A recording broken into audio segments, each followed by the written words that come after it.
Salut à tous et à toutes, c'est Yorisama, je vous retrouve pour le premier point ruling, et oui, on met les instants ruling au placard pour ce nouveau format qui sera moins dense et un peu plus libre en termes de thèmes abordés à chaque fois. Donc bon, ceci dit, aujourd'hui, on va voir quand même un thème un petit peu plus dense que ce que j'espère faire d'habitude, l'avenir nous le dira, puisqu'on a beaucoup à dire sur le dernier deck de structure, l'Assaut Cyber. Ça regroupe Cyberdragon et Cyberténébreux, donc autant dire que si je fais le tour complet, on n'a pas fini. C'est pour ça que j'ai décidé de me concentrer principalement sur les nouvelles cartes, et puis vous pourrez poser vos questions en commentaire concernant peut-être d'anciennes cartes, puisque dans ce format, je vais également prendre de temps en temps des questions qui m'ont été posées, que ce soit en description de la dernière vidéo, ou même sur mon serveur Discord où il y aura un salon dédié. En tout cas, avant de se lancer, n'hésitez pas à partager et liker la vidéo si elle vous plaît, on en reparle à la fin. C'est parti!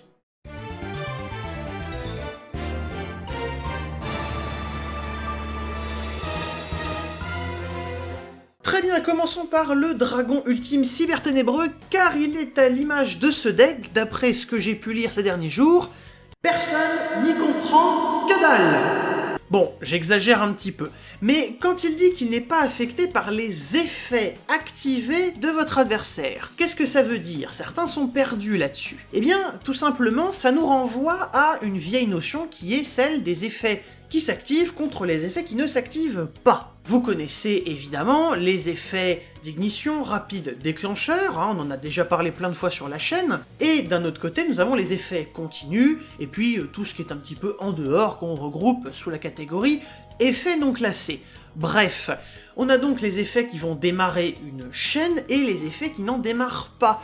Et c'est là en fait qu'est la différence. Quand on parle d'effets activés, on parle simplement d'effets qui s'activent. Certains ont pu confondre ça avec les effets de cartes qui sont déjà activées sur le terrain, comme un effet continu de magie continue, mais non, pas du tout. Alors pour prendre un exemple qui je pense parlera un petit peu plus, on pourrait annuler ces effets avec absorption de compétences puisqu'il ne s'agit pas d'un effet qui s'active, son annulation est un effet continu, alors que des cartes comme Gouttelette ou Illusionniste ou même Inifini, eh bien tout ça, ça ne pourra pas annuler ces effets. Voilà. Il y a également son nombre d'attaques qui est un petit peu débattu. En effet, il a un effet qui va nous dire qu'il peut attaquer pour chaque carte d'équipement qui lui est équipée. Mais du coup, s'il est équipé de rien, est-ce qu'il peut attaquer 0 fois? C'est la question que j'ai vu revenir très souvent. Eh bien la réponse, c'est que oui, il peut attaquer une fois, même s'il n'est équipé de rien. S'il est équipé de 0 cartes, il a quand même une attaque de base. S'il est équipé d'une carte, il a une attaque. Et puis c'est en fait à partir du moment où il va être équipé de 2 cartes ou plus, que là on va commencer à voir la différence, où là il pourra attaquer une fois ou 2 fois, ou alors peut-être une 3e fois, une 4e, etc., etc. Voilà, j'espère que c'est un petit peu plus clair, maintenant passons à la suite.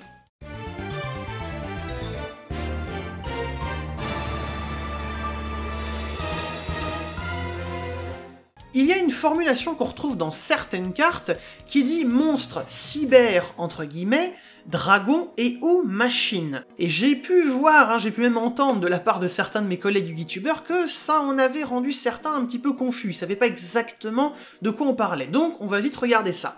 Déjà, monstre cyber, avec le cyber entre guillemets, eh bien, comme à chaque fois qu'on a des guillemets, ça nous indique quelque chose qui a à voir avec le nom. Donc en l'occurrence, un monstre cyber, c'est un monstre qui va avoir le morceau cyber dans son nom. Donc ça va être évidemment tout ce qui est cyberdragon, mais aussi tout ce qui est cyberténébreux. Même s'il y a une petite particule en plus derrière, on regarde juste s'il y a bien C-Y-B-E-R. C'est tout.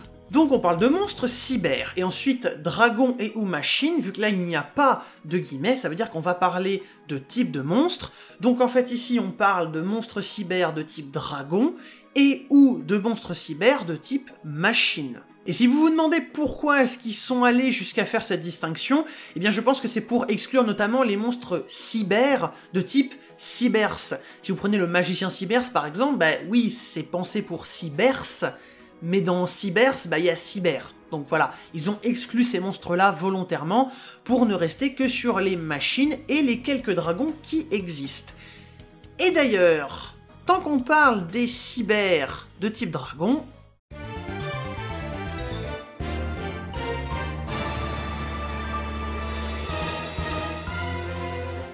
Et oui, en fait il n'y a que 3 monstres cyber de type dragon dans tout le jeu, et ils sont d'ailleurs tous les 3 dans ce deck de structure. Ils ont tous une chose en commun, sûrement une coïncidence, mais c'est un effet dont la condition d'activation est si cette carte est envoyée au cimetière tant qu'elle est équipée à un monstre. Et justement, profitons-en, Est, ou Est, tu me diras, m'a posé une question très pertinente sur le Discord. Donc si Griffe Cyberténébreuse, ou peu importe, hein, l'un des 3, est équipé à un monstre, que celui-ci quitte le terrain et que donc la griffe se retrouve au cimetière, puis-je activer son premier effet? Comme je l'ai dit, c'est une excellente question puisque la réponse est extrêmement tricky, alors écoutez bien. Cet effet ne s'active que si la carte est envoyée au cimetière alors qu'elle est encore actuellement équipée à quelque chose. Qu'est-ce que ça implique? Eh bien que par exemple, si vous équipez la cyberne fixation à un monstre et que ce monstre vous l'utilisez pour fusion ou lien, eh bien ce monstre va au cimetière, et du fait que la cyberne n'est plus équipée à rien, eh bien elle va être ensuite envoyée au cimetière. Et dans ce cas-là, vous ne pouvez pas activer son effet, puisqu'elle a été envoyée au cimetière du fait de n'être plus équipée du tout à rien. En fait, cet effet va être activable uniquement dans les autres cas, c'est-à-dire dans le cas où seule elle est détruite, si on fait Typhon par exemple dessus, ou alors dans le cas où les deux sont détruits en même temps, si vous faites Dragon Rose Noir pour détruire toutes les cartes sur le terrain, eh bien les deux cartes sont détruites en même temps, et donc la cyberne était encore équipée au moment où elle a été détruite. Le problème se posait déjà bien à l'époque avec la première vague de supports récents, donc les deux autres dragons, c'est-à-dire les deux cyberténébreux, et bien justement, avec la magie de terrain Inferno, ce qu'on faisait, c'est qu'on pouvait renvoyer à la main un monstre cyberdark, pour justement, eh bien, pouvoir ensuite réinvoquer normalement, ça permettait de changer l'équipement. Mais du coup, ce que certains pensaient valide, et je vous avoue, moi aussi, eh bien c'est genre, on en invoquait un petit, on équipait par exemple la griffe, on renvoyait le monstre à la main, ça détruisait la griffe, et du coup on se disait, bah comme ça permet en fait de déclencher l'effet de la griffe ou du canon, puisqu'ainsi ils sont détruits.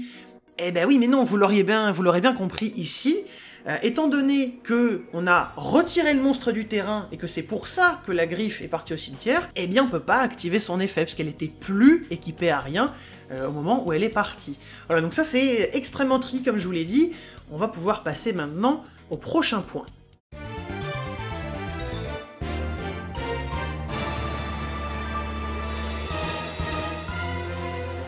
Justement, tant qu'on est sur Inferno, parlons-en, et on peut également ajouter à ça le royaume cyberténébreux, puisque ça va me permettre de parler des invocations normales supplémentaires. Alors un express ruling sur ce sujet arrive très bientôt, donc je vais rester très bref. Sachez juste que ces deux effets vous donnent bel et bien des invocations supplémentaires, en plus de celles que vous avez de base dans le tour, et que vous pouvez même cumuler les deux cartes. Donc ça vous amène à 3 invocations normales au total. Je vous invite à aller voir la vidéo quand elle sortira, avec les piafs qui nous arrivent, vous en faites pas que je vais me dépêcher de la faire. Mais il y a autre chose que je peux vous dire sur le royaume, c'est ce fameux effet continu qui vous permet d'équiper depuis le cimetière adverse. Eh bien sachez qu'il vous permet pas d'équiper tout et n'importe quoi, malheureusement. Par exemple, si vous invoquez la corne, eh bien vous ne pourrez cibler qu'un monstre dragon de niveau 3 ou moins dans le cimetière de votre adversaire. Ça ne permet pas d'équiper n'importe quel monstre adverse. Allez, terminons avec notre dernière carte pour la journée.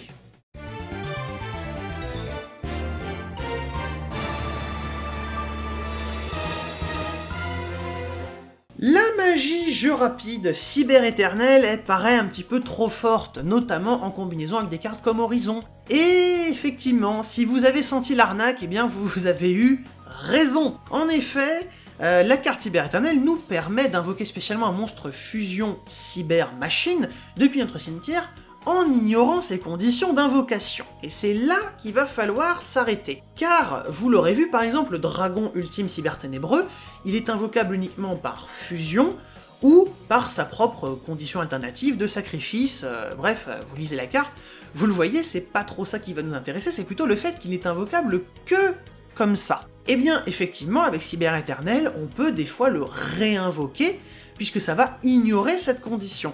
Sauf que ça n'ignore pas la règle générale sur les monstres fusion, qui d'ailleurs s'étend également aux monstres synchro, Xyz, lien et rituel, Cette règle qui dit que ces monstres-ci ne peuvent pas être réinvoqués s'ils n'ont pas été invoqués proprement d'abord. Donc vous ne pouvez pas utiliser Horizon pour envoyer le dragon ultime cyberténébreux au cimetière et directement faire Cyber Éternel pour le ramener en ignorant les conditions. Parce que vous allez ignorer peut-être la condition qui est sur la carte, mais vous ne pouvez pas ignorer la règle qui dit que un monstre fusion dans le cimetière qui n'a pas été d'abord invoqué proprement, eh bien on ne peut pas le réinvoquer spécialement derrière, même si on ignore les conditions d'invocation. Donc ouais, attention, hein, cette carte est elle aussi moins forte qu'on a l'impression, donc faites bien gaffe parce que je pense que beaucoup vont faire l'erreur et du coup beaucoup vont essayer de vous arnaquer sans même s'en rendre compte. Bref, je pourrais passer 20 minutes de plus, 30 minutes de plus